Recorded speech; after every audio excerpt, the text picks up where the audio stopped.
validation, now I validate myself. Building inner strength, putting doubt up on the shelf. No more unnecessary drama, no more wasted time. Climbing higher constantly, making my own climb. Standing on higher ground, where excellence is found. My potential knows no bounds.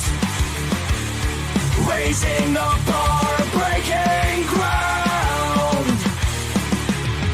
My network is my net worth. Choose your company wise. Surround yourself with eagles, not with sheep in disguise.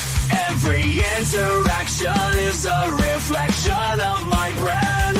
Quality over quantity, that's my personal command. Standing on higher ground, where excellence is found. My potential knows no bounds. Raising the bar, breaking ground. Whoa. I'm not just living, I'm manifesting my vision. Cutting through limitations with surgical precision. My expectations are my compass, my respect is my shield. To mediocrity and chaos, I will never yield.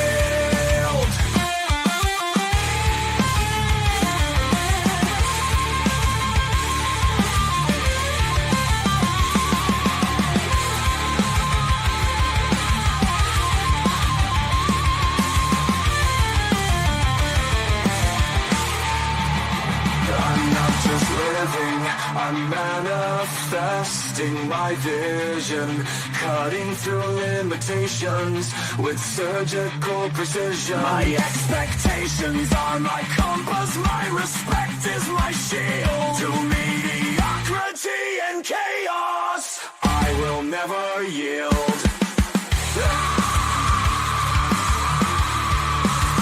Standing on higher ground, where excellence is found. My potential knows no bounds. Raising the bar, breaking ground.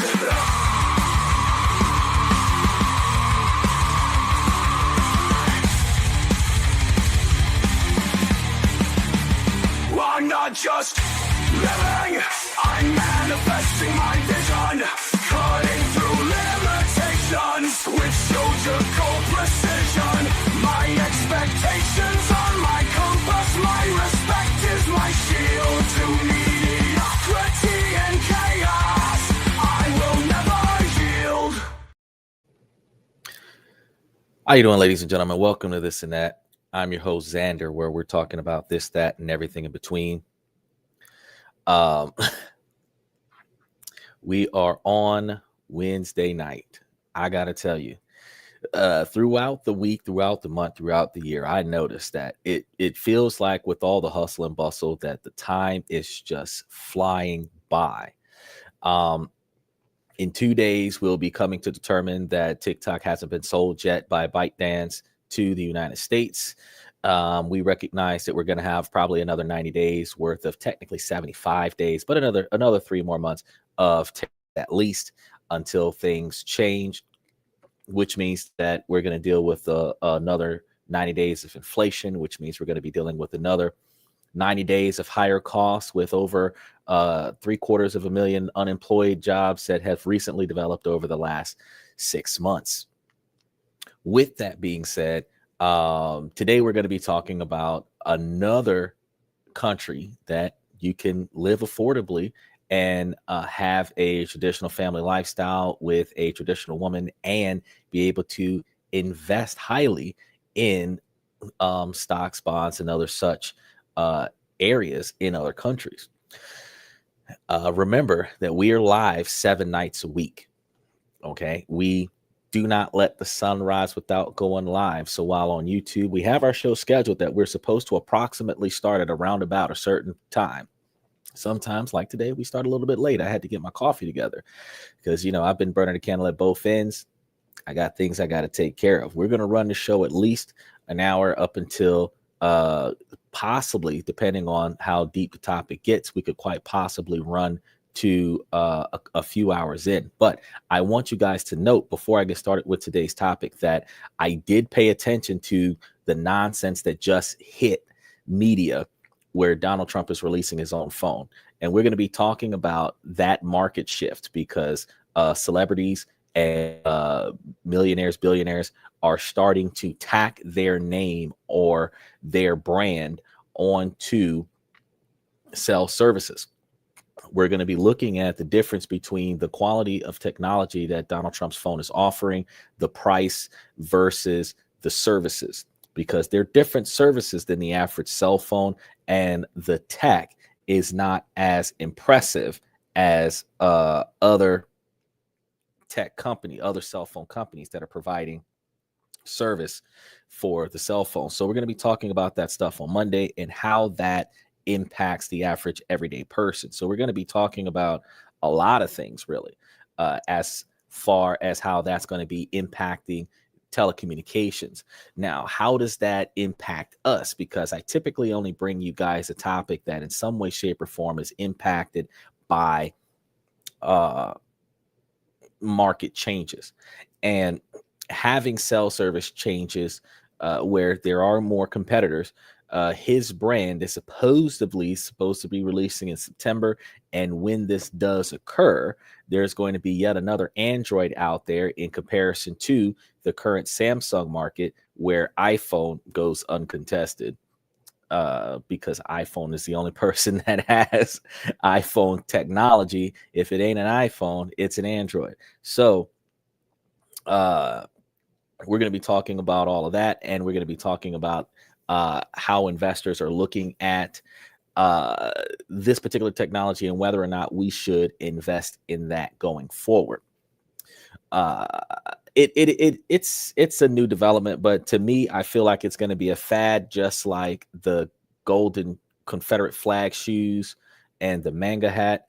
But there are some really like diehard individuals that might just get it just because his name is on it, and that is the true definition of branding.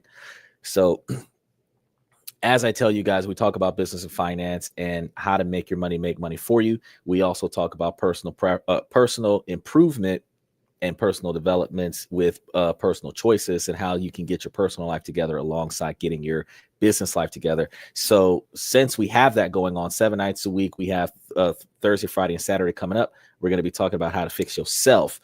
And today, out of Monday, Tuesday, and Wednesday, we're going to be talking about other places that you can go to live that is less expensive than the United States. And since Hong Kong is like as expensive as New York, less expensive than Hong Kong, we're going to be talking about places that we can live to really, really live good on a budget, bro. Now, not a lot of people think about, but if you wrap your mind around the fact that here in the United States, a passport is a little over $250. You spend an extra $30, $40 for the expedited passport. You're under $300 for a passport, and a round trip plane ticket sometimes costs about $2,000. One-way plane, and typically it's a round trip plane ticket because if you're going on a tourist visa. Now, if you're going on a business visa, it might be a one-way. And this is one of the things that I talk to you guys about: establishing businesses, establishing LLCs and C corporations. And then if you're planning your trip and planning your visa, to bring whatever business you have over to them, where businesses like real estate businesses, restaurants, educational facilities, these are the kind of things that if you went over there with the idea that you might want to start something up over there, whether or not you do doesn't change the fact that if you went over there with that intent on paper, business visa give you the ability to live there for 12 months to figure stuff out. Where you're going to put it, how big is it going to be, like what's your start off labor pool going to be, all this other stuff. the planning, because you have to be in the location in order to really figure these details out.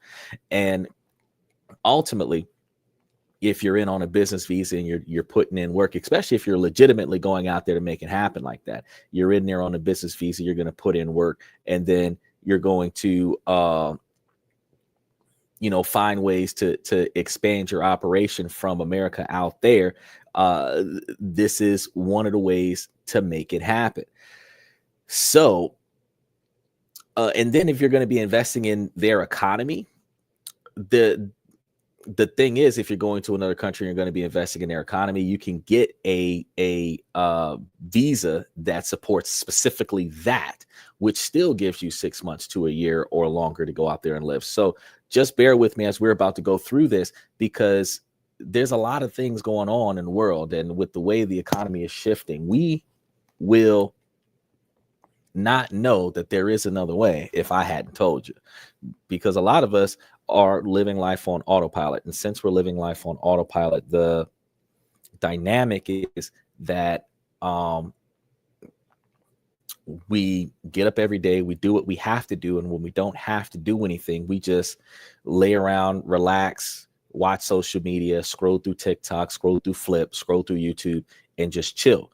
But we never think about what else can I do to make my life better? What else can I do to make things different? What else can I do to see improvement? And as a result, while all of the information that I give you guys off of this platform is public knowledge, where you guys could have done your own research simply by asking the Google lady, you would have been able to find all of the stuff that I'm telling you. But since nobody has ever thought about going to look for another way, we just do what we know we have to do and settle for the things that we don't know anything about, because why put in the effort to make change? Finally got things stable, even if it's not satisfactory.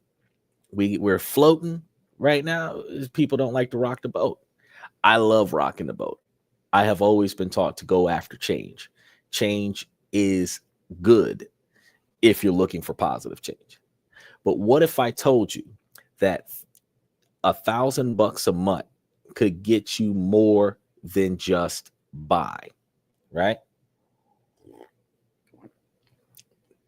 We're talking real comfort, maybe even a touch of luxury. Picture a place where old school respect is just how things are, and where a booming economy is making fortunes. Sounds like a dream, right? Well, it's Vietnam. And it's happening right now. So I want you guys to like and subscribe as we show up onto the show today. And I want you to stick around, because what I'm about to share could totally flip your idea of what a rich life truly means. So you've probably heard bits and pieces, maybe seen a photo or two. But today we're really getting into the idea of Vietnam. This isn't about some quick, cheap vacation. We're looking at how expats, which are foreign nationals, are actually living like royalty on a surprisingly small budget. Think about leaving behind the stress and crazy high prices back home. We're going to show you how what you'd pay for a tiny apartment in the West can get you a seriously full and exciting life in Vietnam. Now, we'll get into the nitty-gritty of cost. Check out the booming tech scene that's ripe for investment, and talk about a culture where respect in relationships isn't just a word, making for a pretty amazing way to live, right? If you're tired of feeling like you're working too hard for too little, or just can't afford the life you want, then you need to hear this. All right, let's talk money, because the numbers here really tell a story. Vietnam is well known for being super affordable for expats, where saying that we could use about $1,000 to $2,000 a month total. A couple can live a really comfortable middle class life in major cities like Ho Chi Minh City or Hanoi. And that covers everything, guys: rent, bills, food, getting around, having fun. Seriously, think about it. $2,000 covers the entire lifestyle. Back home, that kind of money might barely get you a tiny studio apartment. So, what does this rich life on the cheap actually feel like? Let's break it down. Accommodations such as a modern 1-bedroom apartment in the inner city, a fancy modern 1-bedroom apartment in the inner city, that could be anywhere from $280 to $900 per month. Head out of the main hustle to charming cities like Da Nang, Hao or Nan Trang, and those prices can drop another 10 to 50%. Imagine a spacious apartment with a killer view, or even a house a short walk from the beach, for what you'd shell out for a single room in a shared place back home. Some expats live on $800 to $1,100 a month in these coastal cities, enjoying lovely homes where all their utilities are paid, housekeepers, and still have plenty left for daily dining out. I got to tell you, that is in line with the $757 a month that it costs to live in Japan. And if you're throwing in housekeepers on top of that, bro, nobody's fighting over who's not helping out with the dishes and who's not helping out with the laundry, because you're paying somebody to come and do everything nobody else wants to do. Which means you're probably paying the housekeeper to walk the dogs if you got some. You got a bit more money to spend, let's say like $3,500 to $4,500 a month. You could be kicking back in a modern villa with your own pool. That's crushing it. That's like low income California style living with the $3,000 to $4,500 a month. But in Vietnam, you'd be living like a king. Oh, and food. Man, this is where Vietnam really knocks it out of the park. The street food, legendary. And for good reason. You can grab a delicious, filling meal for as little as $1 to $3. Two people can feast on local meals, rice or noodles, meat, veggies, plus a couple of draft beers for less than $5. And I got to tell you, I was concerned because I have been nothing less than a carnivore. I got to have meat in my diet. And I have always seen on some of those movies and social media things where they're always showing the rice ball and the sushi roll and always something that's 90% rice. And then when I come and did my research, it's like, what? They got big old mountains of pork and beef. And what? Man, you can't afford that kind of stuff in America. Eating out every day isn't a treat here. It's just how you live. Of course, Western restaurants and imported foods are available, but embracing local cuisine is key to maximizing this incredible affordability. Now, utilities and connectivity is something that we always have concern. If you got T-Mobile and you've got the international plan, you don't even got to change your phone number. You just fly over there and just make it do what it do. No additional cost. But when you start thinking about everything else, forget those heart attack utility bills. Electricity, water, and super fast fiber optic internet might set you back around $100 a month combined. And get this, a prepaid mobile phone plan with unlimited data can be as ridiculously cheap as $3 a month. Bruh. So I could get 100 phone plans in Vietnam for less than the same price that I'm paying for my current company plan. I can have a small nation on my phone bill. Bro, I'll tell you what. All right. Transportation. Getting around is a breeze, and it won't break the bank. Whether it's using ride hauling apps, which is the same as like Uber, Lyft, or something like that, or a motorbike taxi, or hopping on local buses, your transport costs will be a fraction of what you're used to. I told you guys before that when it came to real estate, that bus fare in America is roughly around $65, $70 per month, where over the course of the year, you'd be spending upward of about $800 a year on bus fare in certain areas. And the cost of paying property taxes on a property in Asia could be as little as around $850 for the whole property, where the cost of the property is $0 because it depreciated in value over 30 years, and the taxes on the property is less than $1,000. So you could literally pick up an entire plot of land, regardless of its size, for all of $1,000. That's hard to find in America.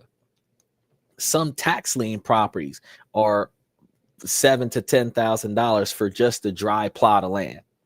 And then if you put something on it, you're paying loads of taxes. Think about it now. Lots of expats just got their own motorbikes. So here's the funny thing. Getting a motorbike out there isn't that difficult to do. In America, you got to do like several hundred hours of driving around in the driving school to get the little permit thing to ride the motorbike. Out there, you just got to throw some money out there and talk to the right person, and you got you a bike. Special shout out to, what is that? Spad. Lakia Spad. I'm saying that wrong. Greetings to you. Special shout out first time tonight. It's good to see. We have a lot of individuals that are popping in. Oh, and I forgot to tell you guys at the beginning of the show.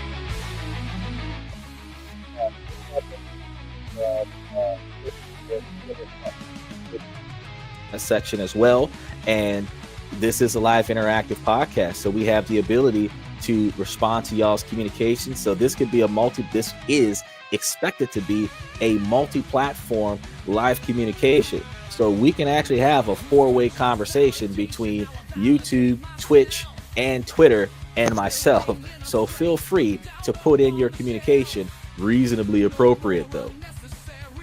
Lokia's pod. It's good to see you. Much love. Much love. I appreciate you coming to the show. Where are you coming from? Where are you dropping in from? Are you dropping in from one of the countries that I've been talking about recently, or are you coming in from America? Which you guys can also check out the This and That coffee mug. Very good coffee. We got a lot of memorabilia that pops up on the show. I know. I remember the majority of the people that come to my channel. So when I seen your name, I've never seen it before. And I was very excited to see that you're here. First time tonight, first time ever. So it was good to see that you come. I didn't even catch the first minute. That's fine. That's fine. We typically start about 35, 40 minutes ago, usually around about 12 or 12:30. I'm not 12, 11 or 11:30 Eastern Standard Time, which is typically closer to like 10:30 Central Standard Time. So if you ever want to come back to the show, we're live 7 nights a week. And we talk about everything under the sun on this and that. We talk about this, that, and everything in between. You said, are you talking about Vietnam? Yes, I am talking about Vietnam. Actually, every Wednesday, except for last week Wednesday, because we had a special guest on the show, every Wednesday, we talk about a different country that is awesome to live in, more affordable than the overpriced lifestyles of America, that individuals can relocate to, digital nomads who have careers that they can take with them, where they can live with the same income that they have with less stress, have more investment opportunities. And since this is a male-driven podcast from the male's perspective, I also point out different countries that still have the traditional mentality of women in the culture, where family-oriented individuals can come together and meet that expectation that men are struggling to find in America. So born and raised in Malena, that is going to be in the Philippines, everybody. I talked about the Philippines once before, where the Philippines is the best place to find a wife, because those women will give you 15 to 20 years to get your act together before they give up on you. So if you treat them right, it's not that hard to have a lifelong relationship with a woman from the Philippines. All you have to do is be productive and dedicated to her. He said, dropping in from the noisy OC, Orange County, California. So special shout out to California. So you already know the difference. You went from the Philippines, came out to California. You're like, oh God, everything's expensive out here. It's beautiful. It's beautiful. But since you're out there in Orange County, Florida, you're looking at all the protesting and the fires and the rocks being chucked at moving cars and SWAT teams and, duck and cover and Homeland Security and unmarked vans snatching up the neighbors. And you're like, I got a passport. I'm here on vacation. Don't take me, take him. She said, yes, a lot of videos are copy and paste, and it's hard to get real info. We appreciate what you do. I am not capable of copy and paste. I do research before every show, and that's one of the reasons why my show starts late, because I'm supposed to start my show at the top of the hour, which would have been an hour and 17 minutes ago. But after I finish putting the show together, getting all the SEO set up so that everybody can see the show, then I have to get myself a cup of coffee, because I got to work after this, because a lot of my clients are in Asia. So I have firsthand knowledge of how awesome your country is, your continent is, because a lot of my clients are from there. So everybody can tell me what's going on. I actually have probably 10 to 20% American clientele, and the rest of it is specifically Eastern clientele. So if I wanted to take my business out of the United States, it would not be hard to do, because my clients are not in the United States. He said 15 to 20 years is correct. Sheesh, don't tell my husband. Oh, California, not Florida. Well, yeah, there's an Orange County in Florida, and there's an Orange County in California.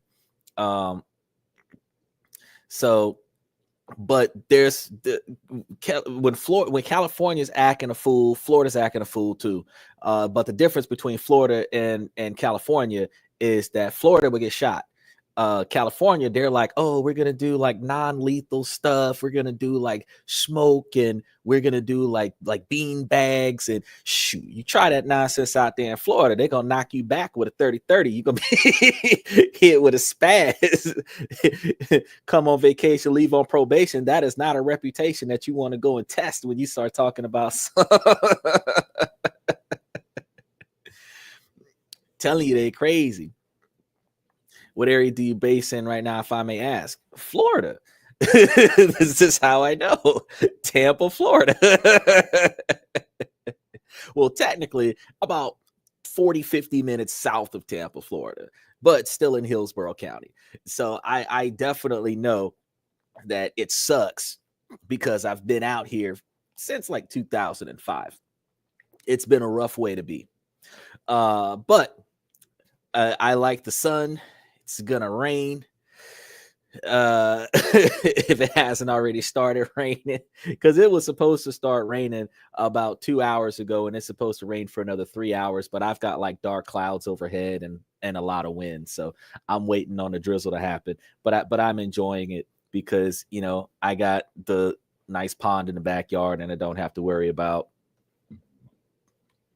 too much weather from hurricanes, because since I'm south of Tampa, the hurricanes come in through the Gulf, wreck Tampa and go north, and I'm slightly south of that, right next to Apollo Beach, so they can't, it don't wreck me. I'm too far inland, so I just enjoy it. She said, I'm in HOA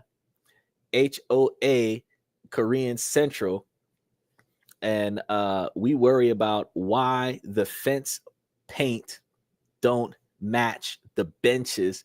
Child, that is not. See, when she said HOA, we already knew that's some Karen style stuff right there. Why does the fence not match the bench? Probably because either the fence just recently got replaced or the bench just recently got replaced. That's going to be the reason why it's not the same color. No. Karen's from Korea.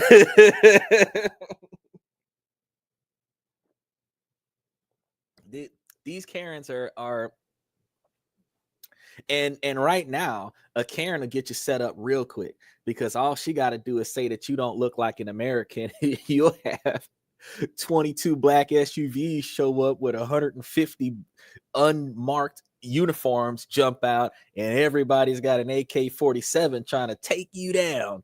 Shit, if you don't have a gold star or a passport or something like that where you can wave your documents around, they're gonna put you in a black site. You're gonna be it's gonna be worse than blacklist. It's gonna be, you're gonna be coming up missing like blind spot. You ain't gonna know what happened.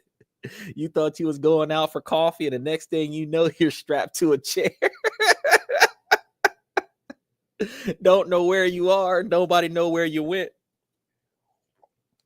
America rough right now. Trying to tell you. Trump said, y'all don't gotta stay. Y'all can leave. Y'all can come back. Whatever. He don't care. But, you know, don't sit here and bitch about being here. Go find somewhere else to go. Before he got elected, I started every week telling y'all, look, y'all ain't got to stay here now. And I wasn't telling y'all to find other places to go because I give a damn about what he doing. Because, see, I'm going to make money off of the chaos, because that's what you have to do. The volatility of the American market is going to send ripples around the world. And if we put our money in the right spot, while all the rich people are pulling out of all of the volatile markets and putting their money in gold and silver, like I was talking to you guys about yesterday, those of us that are financially challenged can put all of our money into those markets and still turn a small profit while the market is volatile. But when the market stabilizes, all the rich people are going to put their money back into the exact same stuff that used to be 4 times more expensive. So if our money is there before the rich people come back, guess what happens to our money? 4 to 10 times higher than what it was when we started. The same way, if you had your money in Bitcoin before November and you kept your money in Bitcoin until December, it doubled. Exactly is what's going to happen with the rest of the stock market. So while they're pulling out every month and putting more and more of their money into gold and silver, you keep putting in every month to the same volatility. And when this situation stabilizes, when TikTok is sold to America, the tariffs go down, the real estate starts going up in profits, the interest rate starts going down, and all of the stock options that you're investing in starts booming, you're not going to be broke no more. So if you can make it right now, this is a downturn, and this downturn might last for the rest of the year. This is a downturn. This is a true recession. And typically it happens every 8 years. And if you think about the last recession they recognized was in 18, the next one was in 16, and then 2024. Woo! Every 8 years, recession time. So you just know that from 2025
So look at what happened. Like as soon as I start talking about as soon as I start talking about some real deal Holyfield stuff, these then crash my damn internet. See, this is why y'all got to be careful. See, when we be over here talking, you already know. You already know when I start hitting some real points, you know, the connection just spontaneously drop. So just like Lakia, when we were talking about earlier how I go live, so there is no copy and paste. I'm not editing this gap. Well, I might edit it after the close of the show, but I'm not editing out the gap when I put stuff like this up onto the show, because when we be talking about how shit goes south, we talk about how shit goes south. And every night of the week, we make it work. We do not let the sun rise without going live, and we're serious about that. And the fact is that even when there are technical difficulties in play, we still make it a point to provide you guys with top quality performance to the best of our abilities. Now, while we're working through what just happened, I'm going to end up calling the phone company and then ending up getting, remember I told you guys, you know, you got to call them and say, hey, you know, stuff ain't right, and they'll throw you a discount. They just crashed my service in the middle of a live stream, y'all. So you know, I'm about to call T-Mobile and I'm about to get me $150 off of just that. So we're going to keep going through the show. We're going to keep going through the show, but y'all make sure that y'all continue to stay here and pass through and communicate. I appreciate anybody who waited out the temporary disconnection, but let's go ahead and keep it pushing. Make sure that y'all like and subscribe through the channel. Oh, I'm going to do this real quick and make sure that she comes right back. LAIKASPOD.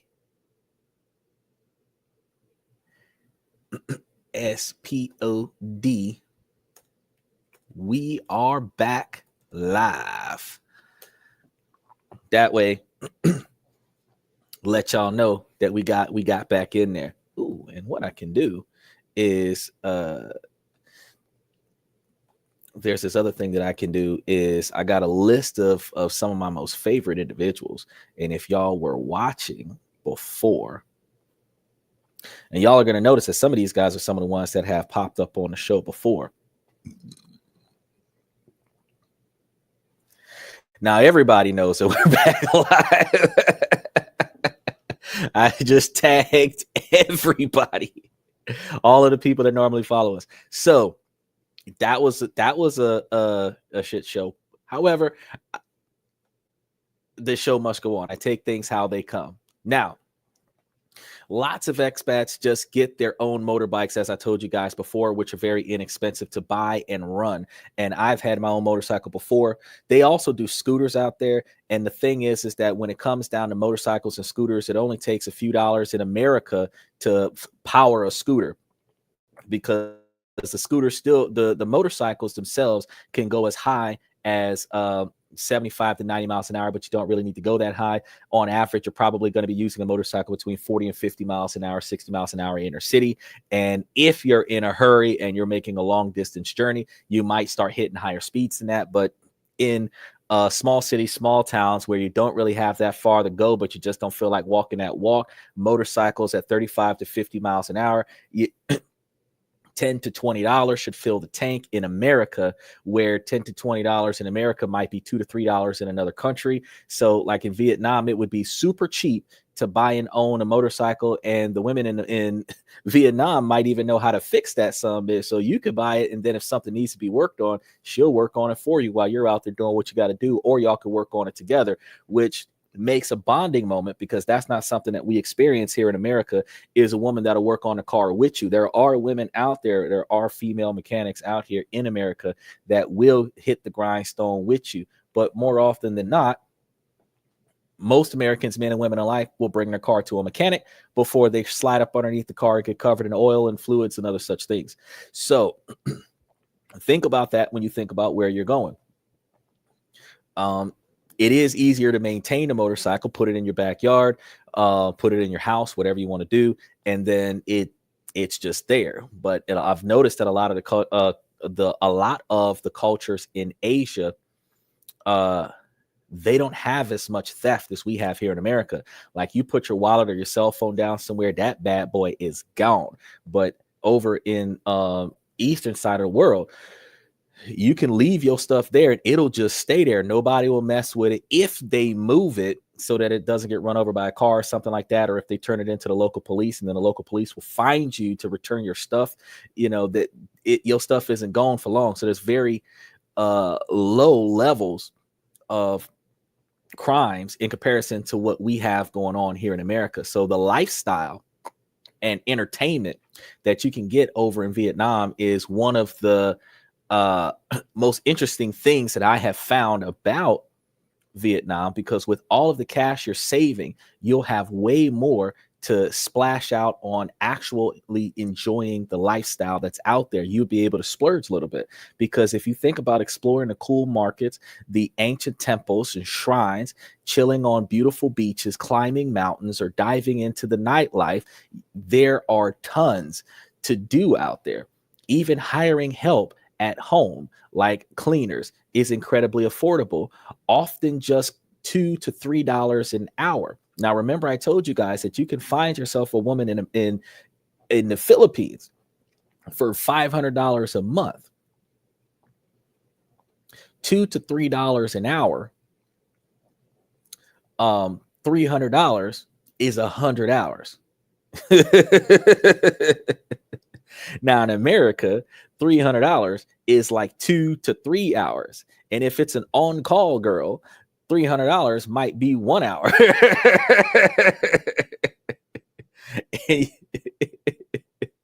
So you got to really think about what you're getting into. And it's not just about being cheap. The quality of life is genuinely good with modern amenities and thriving expat communities and access to inexpensive health care. Many common medications are available over the counter at low prices, where expats consistently report a high quality of life, access to excellent health care, and a favorable work-life balance. And this is actually a true story, because if you think about people like Magic Johnson, who had HIV out the wazoo, outlived the average life expectancy because he went out there to Asia. If he didn't get the cure, he got the treatment strategy to prolong his existence, where the average individual develops from HIV to AIDS and usually has a 2 to 5 year lifespan after that, and typically shrivels up and dies very quickly. Magic Johnson magically outlasted the average person who doesn't have HIV or AIDS, because he went out there to Asia, where they're providing cures, not treating symptoms. And you're going to be able to enjoy the favorable work-life balance, where the Gen Zs here in America, who are heavily focused on a positive work-life balance, where Gen Xers like myself would know nothing about that. We would know nothing about a positive work-life balance. It is work, work, work, work, work until you die, unless you find a way to retire out of work, and then it is no work for the rest of your life. So you work for 3/4 of your life to build the standard of living where you don't have to work no more, and then you live a workless life where the money that you have now will cover the rest of your life for the remainder of existence, where now you're just trying to find stuff to do. That's how the Gen Xers do it. But the Gen Zs are looking for that positive work-life balance. Vietnam's got it. It's a lifestyle where financial stress diminishes, and that is replaced by a sense of freedom and opportunity. Recent data from 2025 confirms that monthly expenses for a single person, excluding rent, can be as low as $460 a month. So if you add that to the $250 to $800 a month for standard of living, you're looking at less than $1,300 a month, including rent. And in some situations, less than $600 a month, including rent. Even in Ho Chi Minh City, a couple can live well for under $1,300 a month, And that's a couple, that's two people. And for those seeking a true luxury, you can budget for around $4,000 a month to provide top tier experiences with large furnished homes, regular 5-star dining, and frequent travel. And one of the things that I do want to mention to you guys is that this is a huge turn of events when you think about how we can go to Vietnam and not only have the affordable standard of living, but we can also do it in a fashion where we're not even remotely suffering. You understand? Financially, we're not even remotely suffering, because when you think about the less than $2,000 a month for a damn good lifestyle, the average individual, the working class in America, is making around about $1,700 a week, which is close to $8,000 a month. That's working class wages.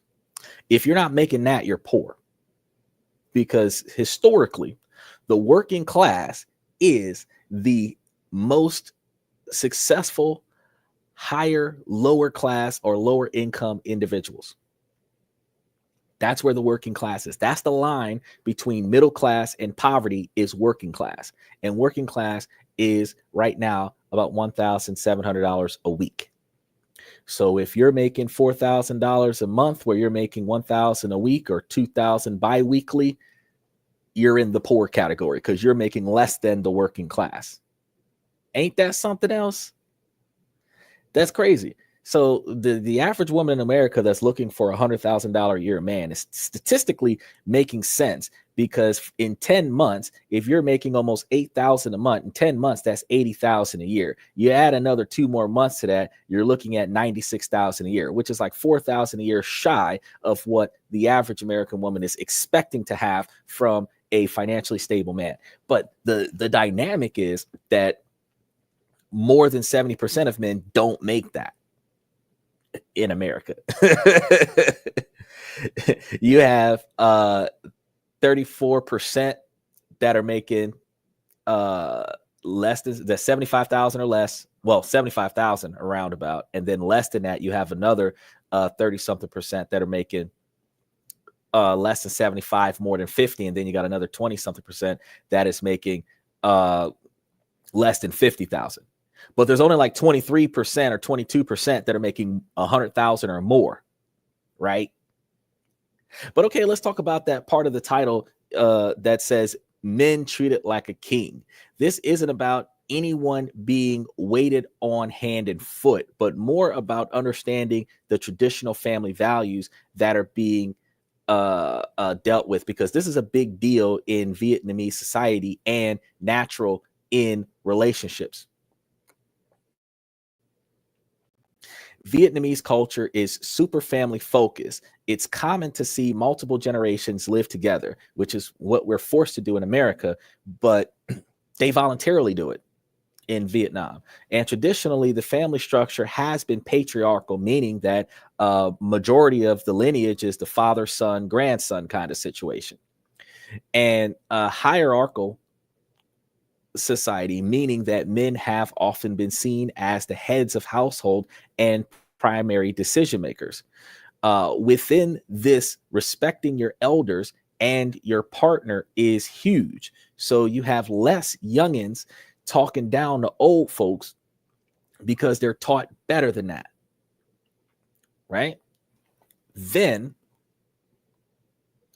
you have more respect for your husband, where in Western culture, we're looking at individuals who will respect their boss because that boss signs their paycheck, and they come home and disrespect their husband, even though their husband pays for their standard of living. And I've never understood the dynamic of that, but that's what we've had. So what does this actually mean for relationships, especially for guys from other countries? Well, it means you're stepping into a culture that really values harmony and mutual respect within the family unit. Women are traditionally responsible for managing household chores, caring for the family, and preparing meals, often balancing these duties with their own careers, which means that they can still get out there. That was what women's liberation was for women to have their careers and still be able to do what they do at the house at the same time. But they are frequently seen as the heart of the family, where in Western culture, the nanny is the heart of the family if they don't have a stay-at-home husband. Now, nurturing relationships and maintaining harmony is also another thing that women are known for in Vietnam. So the expectations that women cherish and respect their partners is deeply embedded, but it's really important to get that this is typically reciprocal, meaning that you're going to get what you give out. So if you're not respecting her, she's going to end up not respecting you.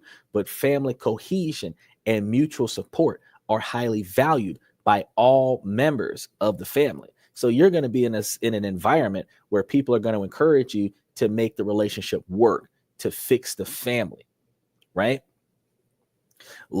Love and sharing are prominent conventional values governing relationships between members. So it's definitely not a one-sided deal the way we experience things in Western culture. The focus is on mutual respect and care. Something called saving face is also incredibly important in Vietnamese culture, meaning public behavior that draws too much attention, or causes embarrassment is often discouraged. So these world star behavior patterns that we're starting to see on Flip that's going viral, and the disrespectful behavior where partners are arguing in the streets and yelling and fussing and cursing at one another, that is not encouraged in Vietnamese culture. If you have a discrepancy with your partner, instead of you having a fallout in the streets, you guys have that look with one another like, I'm gonna deal with you later, when there are no witnesses, and you guys take it back to the house. Politeness and indirect communication are common, meaning that instead of throwing insults and directly shutting down the other person, you're probably going to have zingers flying back and forth, but you're going to communicate with one another in a reasonably respectable manner. Now, yeah, there's probably going to be some nasty, nice individuals where they will not say something directly fall out rude, but there are some scenarios where individuals will challenge your position, especially when there's a miscommunication. There's miscommunications in every language. There's miscommunications in every culture. You just want to make sure that you manifest appropriateness in every culture that you're in. So for foreign men who are respectful, try to understand the culture and are genuine. This environment can lead to really rewarding and stable relationships where they feel valued and appreciated. It's about partnership, where traditional values emphasize a supportive family environment. Some expats have noted that Western men might receive more attention on dating apps in Vietnam than they are used to back home, whenever it's vital to approach dating with cultural sensitivity and genuine intentions. You must make sure that when you do go out there and try to date a Vietnamese person, that you are intentionally looking for a genuine connection. Now, I understand that passport bros have been out there traveling the world and doing something strange for a piece of change and all this other stuff. But truthfully, if you're going to go out there for long-term companionship, your goal should be to maintain genuine intentions and recognize cultural sensitivity.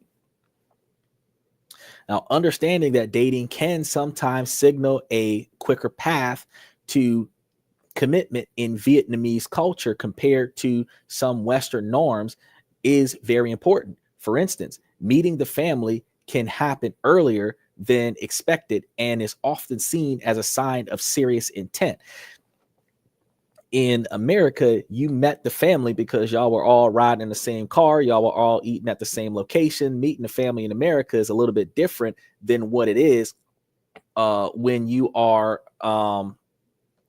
in Vietnam, and actually a lot of places in Asia, because they're not going to bring you to their family. Now, granted, if y'all cross paths with the family member while y'all are in public, that might be how you have a first encounter unexpectedly, but intentionally inviting you to come and meet the family, that's not done unless the person inviting you is serious about your family. One of the traditions that we used to have 40 years ago, we forgot to have these days. We don't care what our family thinks in Western culture. So we don't invite our partner to our family to get approval from our family. We don't, especially if our family says no, that's the first time that we will immediately, abruptly run out and go and marry the wrong person because we're rebelling against family opinion. The fact is that in Vietnamese culture, family approval, family culture, family orientation, it's a group census. So when you go to meet the family over there, you're going to have to be on your best behavior, be respectful, and recognize that if these people that you don't know accept you, then you and your future wife are going to have to deal with these people for the rest of your marriage, because you're not just marrying the girl, you're marrying the girl and the whole family, right? So you got to get along with everybody, or fake it for 20 years until you get used to the the nuances of their behavior, one of the two. So it's not about being king in autocratic sense, but rather about being a respected partner in a relationship built on traditional values of care, mutual support, and family harmony. So these values, while evolving with modernization, remain strong. The time-honored tradition of respect for the elderly and love for the children is maintained and advocated in every Vietnamese family. Make sure that you guys like and subscribe as you guys come through. Now, the emphasis is on respect, harmony, and unity, weaving a sense of belonging and purpose among family members. But it's not just about an amazing lifestyle, because Vietnam is quickly becoming a hotbed for investments. I don't just come and talk to you guys about good places to go and camp out. I always talk to you guys about a good place to put your money and make money for you. Vietnam has a vastly growing high-tech and manufacturing sector.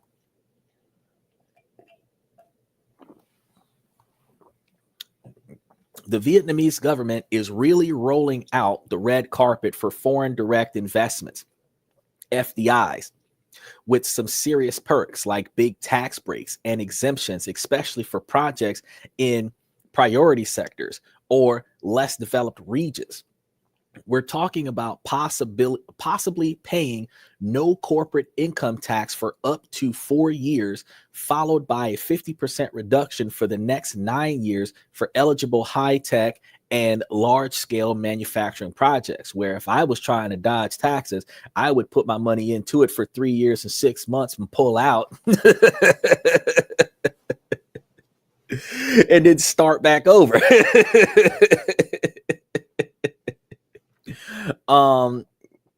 Because it's from the time you start investing until the time you stop. There you go.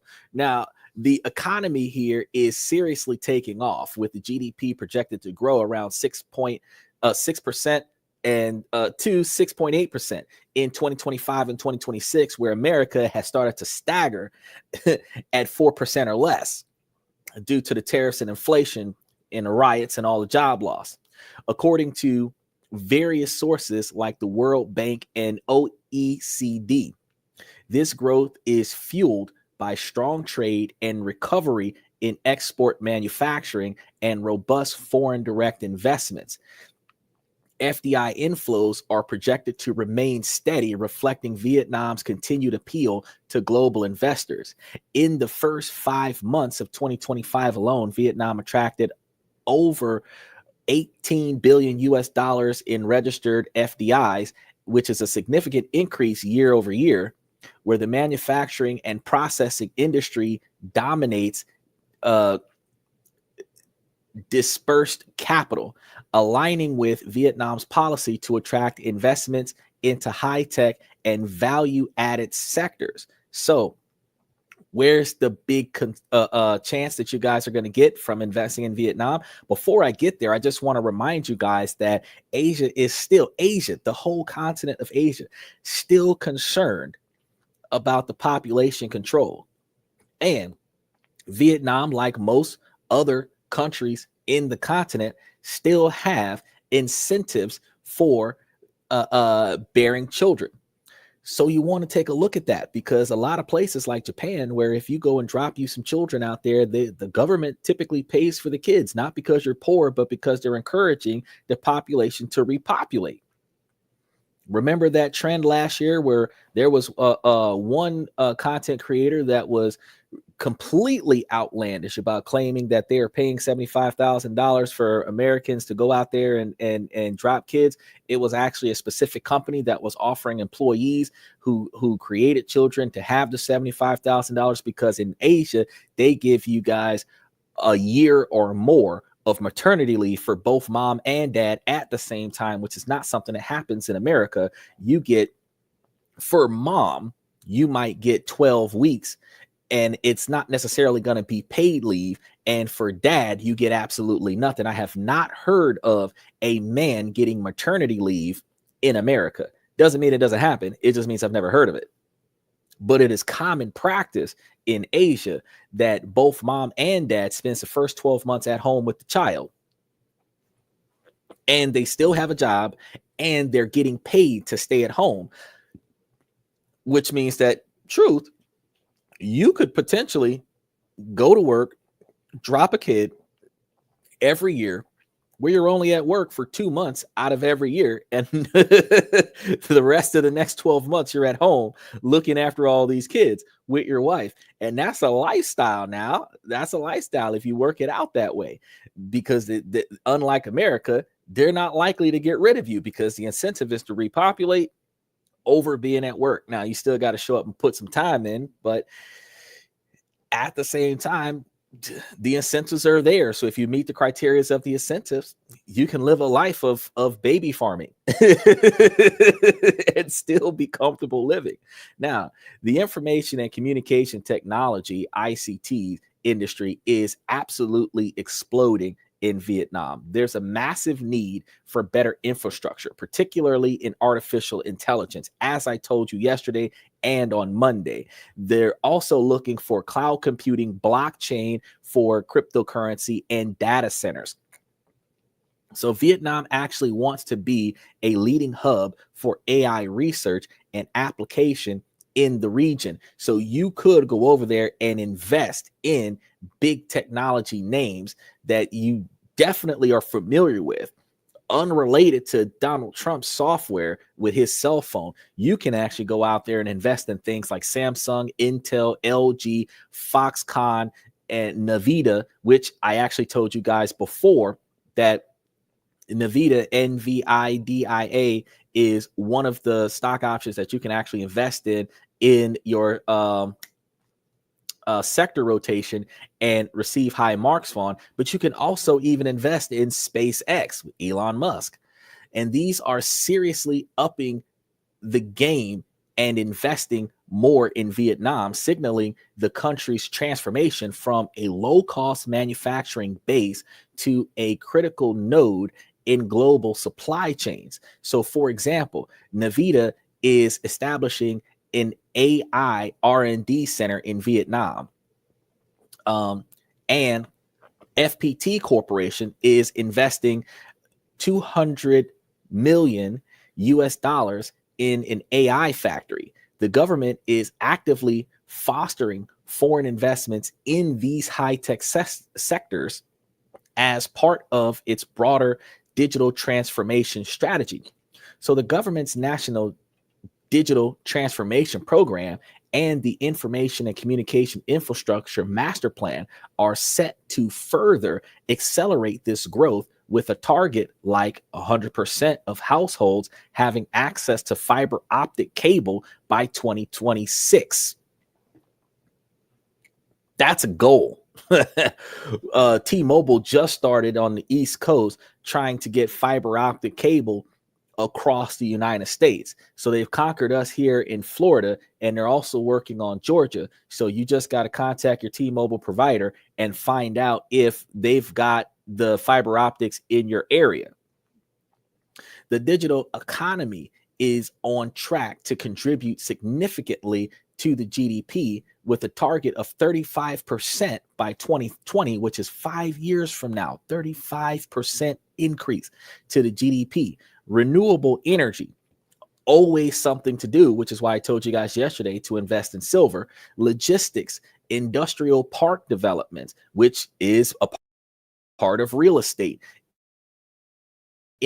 and digital transformations are also key sectors the government is keen to attract investment into. So the potential for significant returns is driven by Vietnam's rapid economic growth, a young tech-savvy workforce, increasing domestic demand, and its strategic integration into global supply chains. So while how much you make will depend on the sector, the conditions are definitely ripe for entrepreneurs and investors who want to get in on one of Southeast Asia's most dynamic growth stories. So the country is also working hard to make it easier to do business by simplifying administrative procedures and enhancing transparency. This isn't just about chasing quick profits. It's a chance to be a part of a country on an incredible journey of economic transformation, offering a unique opportunity to build something impactful and highly profitable, which also means that if you're going over there for that particular type of purpose, just like I told you guys before the glitch shut down the whole podcast for 5 or 10 minutes, you have the capabilities of moving there on a different type of visa, because a tourist visa is usually like 30 to 90 days, but they have investment style visas that allows you to have more time than that, somewhere between 1 year to 5 years. You have business visas that gives you somewhere between 1 year or longer. You have, if you're walking over there with $250,000 or more, you have a different type of visa that gives you like 5, 10, 20 years. You know, it just depends on what you're going over there with and what you're going over there for. So if you think about it, instead of just getting you a rinky-dinky tourist visas, yeah, going there on vacation, you got to have your round trip ticket in and out. You can literally say, nah, we're here on business. Even if you're not, we're here on business. And not do a lick of business, but we're here on business. And as long as the paperwork suggests that you're here on business, the timestamp is still going to be a business timestamp. And if you're traveling under an LLC or a C corporation, on paper, you representing a business when you're traveling over there, which means you still get that longer period of time, which gives you more opportunity to not only find yourself happiness, but actually really decide to do something business worthy over there. As long as you lock in a business deal before you leave, you wasn't lying. So that's the scope and the skinny on Vietnam, a country where in exceptionally low cost of living can genuinely translate into a rich and fulfilling life. A place where $1,000 a month isn't about scraping by, but an opening to comfort and experiences many only dream of. It's a society where deep-seated cultural and family harmony can create a welcoming and supportive environment. And it's an economic frontier, particularly in high tech, brimming with opportunities for substantial growth and profit. Now, I've told you guys before, you can also run out there and dive into real estate, because every country does something with real estate. But depending on, and then if you're doing something with real estate, remember this, that any profits that you're making from US, since the US tax you worldwide, any investments that goes into developing something in a different country is deducted from the taxation of the capital gains that you're making from America. So while in Vietnam, nobody would have touched that real estate development property because it would have cost them more money than they would have made. Because you're making so much money from America, it's a tax blanket because the money that you're investing in this development is subtracted from the profits that you made in America, which means that you can pick up a property that is unfavorable to the Vietnamese, that's favorable to you because, again, debt is sought after from billionaires, millionaires, people who are trying to make money. So you can actually develop in low-income environments, at-risk environments, or low-populated areas, and expanding on residential properties in low-income areas. You can pick up an incentive with most countries, including Vietnam, for that style of development. And if you're doing buy and holds instead of build and sells or fix and flips, then you can actually put money into the property, utilize the property as a tax deduction as it was a debt investment, but still make money off of renting out the property across the country, where not only are you making the money off of the dividend rotation strategy that I was talking to you about in America, but you're also making money off of real estate development, expansion, and building REITs that are rental properties in Vietnam. And if you do stuff like this over in Japan, if you hire 2 natives to run the business for you, they give you $23,000 US, which covers their income for a year and a half. You can pay 2 employees for a year and a half to run the business for you before you have to come out of pocket. All you got to do is just set it up correctly, start making it do what it do, show them what you want them to do, and let them continue to replicate that. And as they're making money for you, because again, this is a culture, this is a continent of mutual respect and reciprocation. So if you hire them and the business starts off not making money, but you're paying them every day without fail, they will be dedicated to make money for you out of reciprocation duty, because you're paying them a standard of living, giving them an opportunity that they otherwise would not have gotten from someone else.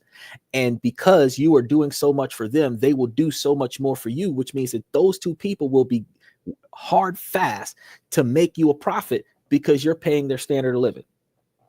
And you're paying their standard of living without complaining. Why? Because you got $23,000 from the government. It doesn't matter what happens until 18 months from now. Then we need to start talking about reassessing the situation. So if they start turning a large enough profit where you can cover the overhead and cover their salary, they're going to keep working for you to build your business up over the first 2 years of the business, where the business ends up making a profit. And until the business starts making a profit, it's a tax deduction towards your profits in America. So does it hurt you that the business isn't really making money yet?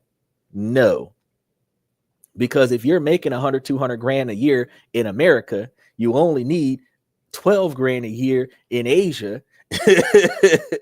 And you spent 40 grand in Asia to start up a business, and they gave you $23,000 or $25,000 to put towards the labor pool. That's a tax deduction for 2 years. America's not taxing you as much. Now, is it perfect? Well, paradise, quote unquote, paradise means different things for different people. But for a whole lot of expats, it's providing and proving to be a land of incredible opportunity, a place to live well, build meaningful connections, and potentially create significant wealth. That mix of affordability, quality of life, respectful social dynamic, and bargaining investment prospects. It's pretty powerful combination that I would say to be the closest thing to paradise. So what do you guys think? Does this picture of Vietnam's low cost, rich lifestyle, unique cultural respect, and big profit potential sound good to you? I think it does.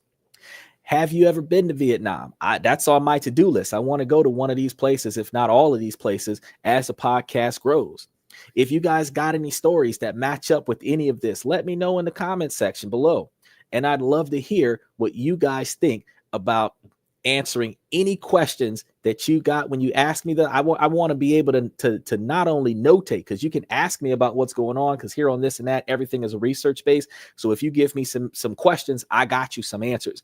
But firsthand experience in a different country is something that I'm going to be honest with you, I have not put a lot of effort into. However, if you want to know something like where to go, what to do, and who to talk to, I can definitely find that information out, because one of the things that I encourage people to do is before you go to another country, you figure out what you can and cannot do so that you don't get in trouble for what you didn't know, because ignorance is no excuse for the law. If this has got you guys thinking about new possibilities, definitely make sure that you hit that like button, subscribe to the channel. We've got more content about this every week, because we talk about a different country every week, and we touch on different continents around the world. Make sure that you hit that notification button, because it'll give you push notifications to let you know when we go live and when we go back live, if we ever get disconnected the way we got disconnected today. And for more insight into living abundantly around the world, make sure that you share this video with anyone that you know and anyone who's looking for a profound change and a richer life. Make sure that you remember that tomorrow we're going to be coming back live again, because we're going to be doing some personal improvement, and we're going to be covering different topics on Thursday, Friday, and Saturday about personal improvement before we do our members only show that's open up to the public on Sundays, where we're doing questions and comments from the fans to help you guys make better decisions. Until next time, I want you guys to keep exploring your options for a truly wealthy existence. And since I'm going to go ahead and head out here so that I can contact T-Mobile about the fact that the internet just crashed, I want to make sure that you guys note that, ladies, as long as the situation doesn't make sense, I'm going to keep asking you ladies to make it make sense. So ladies, please make it make sense. And then fellas, we are a male-driven podcast, and we are from the male's perspective. I give you guys advice on things to do and where to go, but the ladies can take this information and this knowledge and expand on their abilities to be successful. This podcast is determined to make the men higher valued men by providing the men with more knowledge and information than what they thought possible to aid them in their ability to be more successful. Because higher valued man is not just having a larger quantity of financial income or resources, but also having a better character and better personality. So improving your decision-making skills and improving the intent of your actions. Because if you have the wrong intent, you're going to get the wrong outcome. We're going to improve all of these things throughout the year, every day of the week, while we improve your buying and selling options. Now, one thing I'm going to tell you guys before we step out, we just finished putting ourselves in a position for buying into AG Mortgage Real Estate Investment Trust. You need to pick that up before the end of the 25th, I think, of next week. And if you pick it up before the 25th of next week, then you will be able to get the ex-dividend date under your belt so that you will qualify for the payout. I do believe it is 20 cents a share that they're going to be paying out. The more you put down, the more you get back. After that, around about the 26th or 27th, we're going to be selling that stock, and then we're going to be doing it in a timely fashion so that we will have that 2-day layover and still be effectively available to pick up our monthly investor, which we have AGNC and Orchid Island Real Estate Investment Trust. AGNC has been on a steady climb. Orchid Island typically has a dip around about the 23rd or the 25th. And if we see that dip again, where it goes down from right now, I think it's about $7.11 or $7.12 a share. And if it dips down to about $6.80 like it did last month, then we're probably going to be buying into Orchid Island around the 23rd or 25th. Right around the time, for those of you who have not invested into AG Mortgage, we will be investing in Orchid Island. And if Orchid Island does something funky, then we'll just invest into AGNC. And we're going to ride that wave until the first of the month. And then we're going to sell off on the first of the month, right after the market stabilizes, so that we are prepared for our dividend rotation strategies for the month of July, because we're going to go through the rest of our list. There were some extras that I gave you guys, and I have not vetted those yet, so I have not added those into the rotation, but those are all quarterly stocks. So when I add them into the rotation, they will be added in for the upcoming quarter, where it is not interfering with our current strategy, because the ones that we're using right now are about the top 10 or top 15 most profitable dividend payout stocks meaning that it's the lowest cost to buy in with the highest payout per share. That's the ones that we're started with. However, if you can fit more in there without missing out on the highest valued ones, then I'm going to fit more in there. If we're going to be using two different sets of capital where we're going to trade on some with one stack of cash and trade on others with another stack of cash, then we can start trading on more where they're going to be overlapping one another, or they're going to be within the same proximity where you're going to be buying two different ones a couple days apart and then selling both of those a couple days after that. So pay attention to how we continue to expand the dividend rotation strategy, because the difference between putting $8,000 down on all of these stocks and doing a buy and hold for the year versus using $1,000 to hit each one of these stocks, where you would be able to get more back because you get 168% or close to 168% return off of the dividend rotation strategy. Whereas with a buy and hold, you might only get like 21 or 14.5% return from putting it in there and just letting it. So follow along with us as we continue to move through the dividend rotation strategy. And for those of you that buy in with us, you'll be able to see the profits that we're having. If you guys enjoy any of the information that we give you, I strongly encourage you guys to throw a little something to the podcast through special likes, special comments, special emojis, or just simply donating something to the podcast, because it helps pay for the podcast. I'm not going to make that an expectation for you guys, because unlike seminars and self-help motivational thingies where they're like, oh yeah, give us a chunk of change and we'll make you a millionaire. Nah. I'll make you a millionaire for free. But if you help the platform can do something about the dang internet problem that we're dealing with. Because fiber optics is like $110, which is double the internet that we're paying for right now.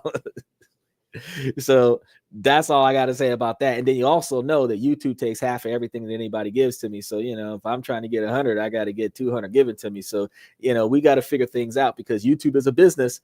This isn't just an entertainment platform. And my podcast in and of itself is specifically about providing you guys with knowledge and information. So you're going to get more information and knowledge from me every day than what you would get from a financial advisor, a tax coach, or a lifestyle coach, where those individuals typically charge you somewhere between $50 to $350 an hour to deal with it. And I've given you guys an hour and a half minus the lag for nothing. And I do this 7 days a week because I enjoy passing information along. With that being said, I'm going to take some time to go ahead and get this internet situation under control before my clients in Asia start tapping in. Actually, I got a couple of clients that start in like 45 minutes that are hitting me up from Spain. And then I'm going to be going over to the clients in Asia. So with that being said, I want to thank you guys for coming to this and that. Any comments that hit the comment section should go up onto the screen as long as they're appropriate. My name is Xander, where we talk about this, that, and everything in between. Before we go, special shout out to alanito.music in Switzerland and Danny from Denmark for promoting it. Enjoy Higher Ground as our outro. I'll see you guys tomorrow night at around about 11:30 Eastern time, which is about 10:30 Central time. Thank you guys again. Have a good night.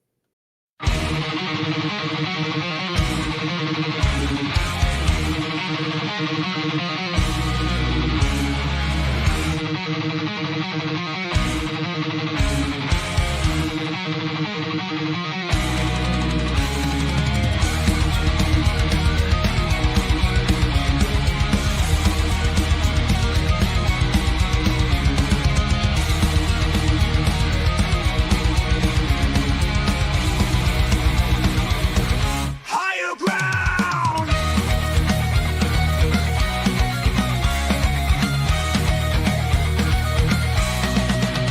Used to chase validation, now I validate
TikTok's my personal command.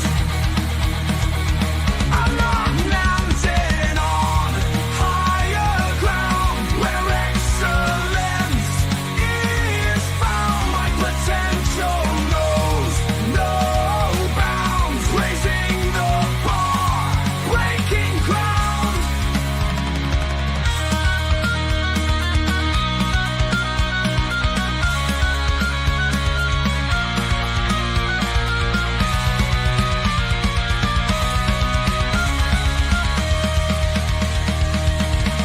I'm not just living, I'm manifesting my vision, cutting through limitations with surgical precision. My expectations are my compass, my respect is my shield to mediocrity and chaos. I will never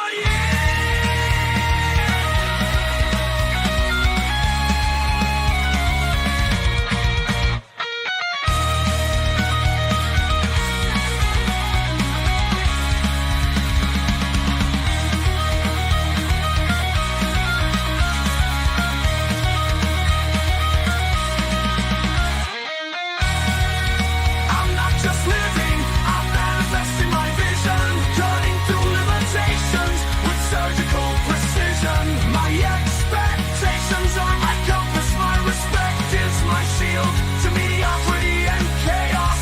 I will never yield.